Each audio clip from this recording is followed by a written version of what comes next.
Hi, welcome back to Guessagaingaming and to Watch Dogs Legion and to the middle evening. It's kind of a bit dark, but it's lit up by the street lights and the moonlight, and we're in South London, not far from the river over there. That's where that bus went past the other side of the bus, that's where the river is.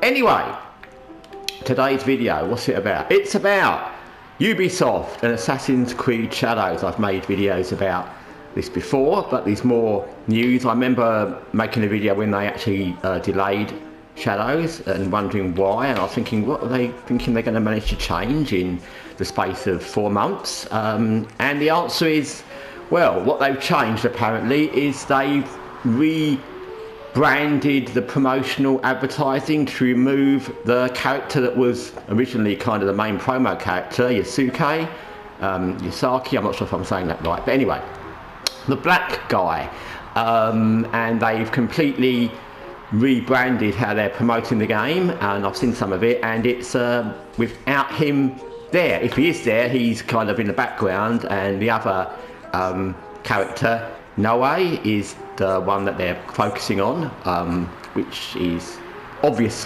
why they're doing that, but it's kind of weird. I mean, I understand why they're doing it, because Ubisoft are desperate to make this game work. They realise what's wrong with it. They've obviously seen all the criticisms. They understand what the problem is with it. Obviously, they've had a big backlash from Japan and from just gamers everywhere in general, from inserting a black character into Japanese history in the samurai period. But it's really weird, because now they know that everyone knows this. It's even more weird to try and hide it, because they're not going to hide this in the game. He's still going to be in the game, so it's really odd that they kind of think by showing promotional stuff without him or hiding him from that, they're going to appease anybody. To be honest, they're going to annoy everybody even more, because he's still in the game, he still was in the game, so that's not going to make the Japanese feel great, and they're still going to laugh at Ubisoft for the fact they're trying to hide it now. And gamers aren't going to think this is fantastic, because he's still going to be in the game and know what the game was originally. So it's one of those things with all these woke things, where if you make a woke game and you've done that and you've had loads of time to decide not to do this, the same with Veilguard, the same with all the other rubbish games, you've had loads of time to think about it as the developers, the directors, the investors, the top guys of all these studios, then stick with it. And if that's what you want to do it, and at least stand by it. But the thing that's even worse than making wokey rubbish games is then trying to run around to pretend you didn't quite do that, but you're still leaving all the main bits in it. It's really odd. Also, another thing I saw is that they did a release of this in their own Twitch stream, their own trailer reveal for Shadows, and Ubisoft that is, and it was buggy. Now, in itself, that's not shocking, because lots of games, in fact I think it's kind of taken that all AAA games are almost all buggy when they're released nowadays, which is not right, and that's another topic, but it's buggy. And well, okay, so you've taken this game off being released, and you're showing your own trailer and it's still buggy. So basically, I think what it comes down to is, and I thought this originally, the reason they've taken it off release originally and given it time is because they just want people to hopefully, although they won't, forget about the promotion originally, about the controversy. They've not really done much to change the fact the game's buggy. Obviously, if their own trailer shows it's buggy, then that's kind of poor. And it's just that the people are stupid, people at these AAA developers are stupid, and publishers, because of course people don't forget online. People don't forget years later online, because it's been online and everyone's seen it, and people have screenshotted even if you delete it. So the fact that they think a few months later they can change the promo and everyone's going to forget about it is stupid, but that's kind of what they're hoping, I think. It's really weird. Another thing that I'm not an Assassin's Creed expert. The only game I've really played is Origins, which I played a lot, and I enjoyed to a point. I like the setting a lot.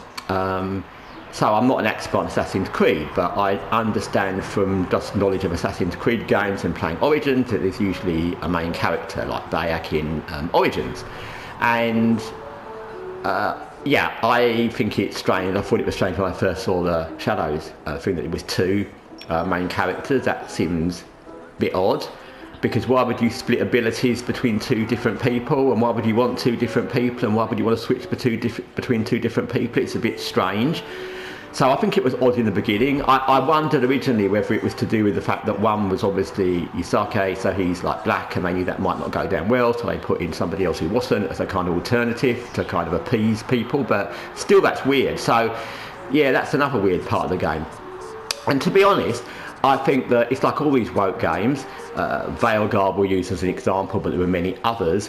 Even if it didn't have the woke aspects, which we know are terrible, and the ugly character parts and all these bits and pieces, the game itself would probably be not very good. It's not a very good game generally. It's not a very enjoyable game. It's not the same openness and the same themes and the same darkness and the same intensity kind of as Inquisition. So I think it wouldn't be a good game without all this. Even if you just had one character in it, the game probably wouldn't be that good. It's buggy and it probably wouldn't be that much fun, but it's got all the other, you know, woke baggage thrown in with it as well. Exceptional woke baggage, because once you try to if you try to insert any kind of diverse character into a game where it doesn't need it, or a TV show or a movie, it doesn't go down well nowadays. And if you insert one into a historical situation where they almost certainly wouldn't be, it's going to go down very badly. And as I said before, I can't believe some of these developers and studios think that that's going to fly, but they obviously did.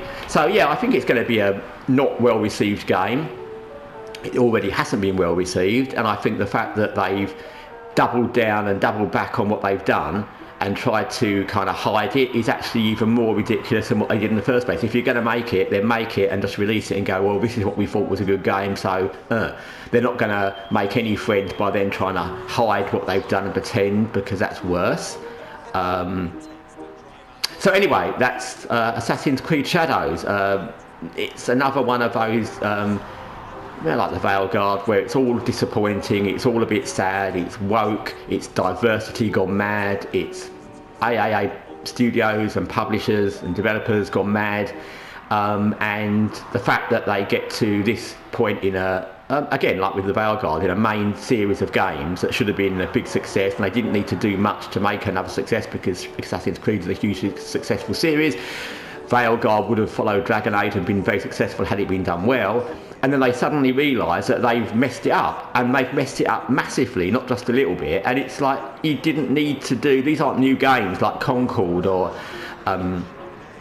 Redfall. You didn't need to make a massive effort with these games. You need to follow the formula of the previous Dragon Age games, follow the formula of the previous Assassin's Creed games, and you'd have made a decent enough game that people would have liked. But instead you went woke, went diverse, went stupid, and this is what you get. It's all very sad. Anyway, thanks for watching Guessagaingaming. Till next time, take care for now.